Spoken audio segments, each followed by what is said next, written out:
First of all, I want to thank all of those who have left me some recommendations, which were absolutely great. Connie, thank you so much. She's a great teacher out there in San Antonio.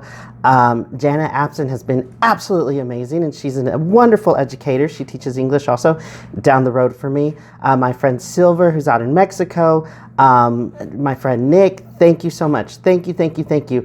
I am doing a huge Barnes & Noble run this weekend, and I'm super excited. Can't wait to spend the weekend at Barnes & Noble. But first of all, to begin this whole segment, this whole project that I'm super excited about. Oh, sorry, Oliver's in the background. I'm not giving him attention, so you'll have to pay no mind to that. But first of all, I want to share a book that I reread today. It was a book that I'd been reading there at the end of the semester, but I picked it up today at the end of my Christmas break. It's just a few more days. I picked it up today and reread it because I remembered how memorable it was for me. And that book is I'm Not Your Perfect Mexican Daughter by Erika Sanchez. This book was absolutely amazing. It was on a New York Times bestseller list. It was nominated for a National Book Award for various reasons. One of those reasons being it's a story that needs to be told. These are stories that have to be told, that are super important. I know there's a lot of booktubers out there. There's a lot of vloggers out there who didn't necessarily like this story, and that's okay. And I also had friends who were like, well, there were some parts I didn't like. There were some things I didn't like. But for me, I thought it was a lovely, lovely, lovely read, heartbreaking read, but very honest, very real. And I think that's important in today's literature. It doesn't give this false sense of security. It shows every insecurity at its deepest, deepest core. The beginning of the book, wow, what a hook. What a hook. We start out at Olga's funeral, and Olga is the 22-year-old sister of Julia. Julia is the protagonist in this book. And instead of being saddened and bombarded by this horrible tragedy, her sister was hit by a bus, you get into Julia's mind, and she's being kind of selfish. And at first I was like, that's an interesting twist. That's an interesting way to start out at a funeral scene. But what I loved about it is I thought about it more, and I'm like, well, that's how people genuinely are at a funeral. We're in our own heads. We're in our own minds. We're thinking about how we fit into the casualty instead of the casualty itself, because you can't change the casualty. Now you have to think about, at this moment, where do we go from here? And so that's where we begin. And we meet Julia, who is 17 years old.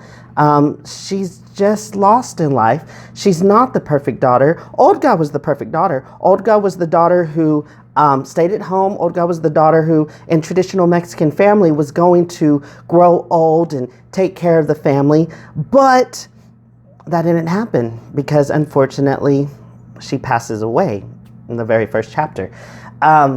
Julia, on the other hand, is a rebel. And in chapter 3, she storms out of her class. She's just tired of the world. You get a little glimpse into her head and into what's going on in her life. And when she storms out, she goes to this diner where a mysterious stranger pays for her meal. Thus, the mystery begins, and things start out unraveling that we start learning about Olga. We start learning more and more about Olga, like she loved the color pink, she loved babies, she loved peanut butter cups. It humanized her. The author gave us something to like about Olga. But then we kind of get lost. We get a little lost right there because then it becomes Julia's story. Because the more obsessed she gets with the death of her sister, the more the further away from herself she becomes, and the more lost she gets, and the more inside herself she becomes, so much so that we forget about Olga. But there's a twist. She meets Connor, starts falling in love with Connor, and she's very hesitant about white people. She has her teacher who's white, and she doesn't trust white people, and she talks about it. It's because white people are the ones that are rude to her at restaurants. White people are the ones that call immigration. She gives a very valid reason on why she doesn't like white people, but lo and behold, she falls in love with the suburb boy, the boy from Evanston, and he's white, and that causes some problems between her friend um, her two friends who her mom does not like at all. So she's mixed up in this world of trying to discover love for the first time. She's also mixed up in this world of trying to figure out the history of her sister. And she's also lost in this world of being a teenager where it's partying, like her friend Lorena goes to parties. Her friend Hanga, I think that's his name.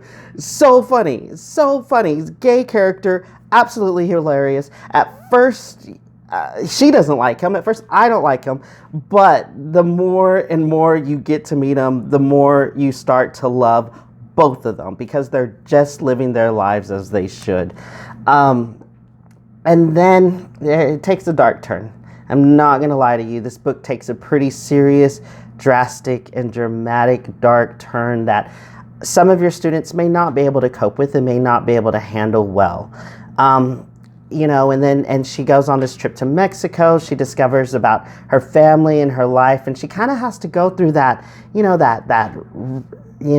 have to go through hell to get to heaven, that type of adage. That's kind of what she goes through.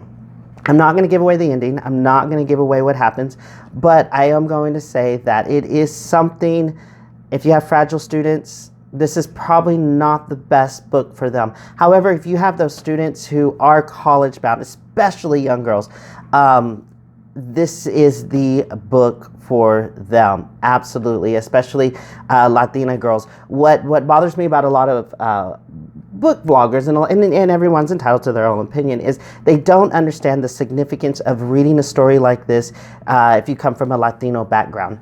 The way that the family is explained, the parts where the family lives in this roach-infested apartment and all they could think about is the big quinceañera. These are cultures and traditional things that are important to Latino families, and Sanchez sheds a very, very important light on that, and kind of shows the disconnect between, your Mexican-American children and then your first-generational parents who they had to struggle, and it's hard for these kids who are thrown into America to understand that, into this American culture to understand that the value systems are just different. No one better than the other, just different. And Sanchez paints a very beautiful light on that, especially there at the end when she wraps it all up. I loved this book. I really did. I would recommend it. It reminded me when I went away for college for the first time, all the mixed feelings I had about leaving my family, all the mixed feelings I had about wanting to get a college education where, I had family members who that wasn't their priority in life, and that's okay.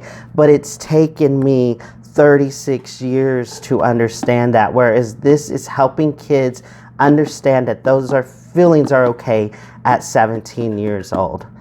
So, read this book. It's a great book. It's a great read. Once again, thank you all for watching. Remember to subscribe to my channel. And remember that there's going to be more of these all year long. I read like crazy, constantly, all the time. And I love talking about books, and I love that there's this forum for us to do so. So please check me out. All right? Have a good night and a great rest of your holiday if you're still on holiday. If not, I'll see you next week, students. Thank you.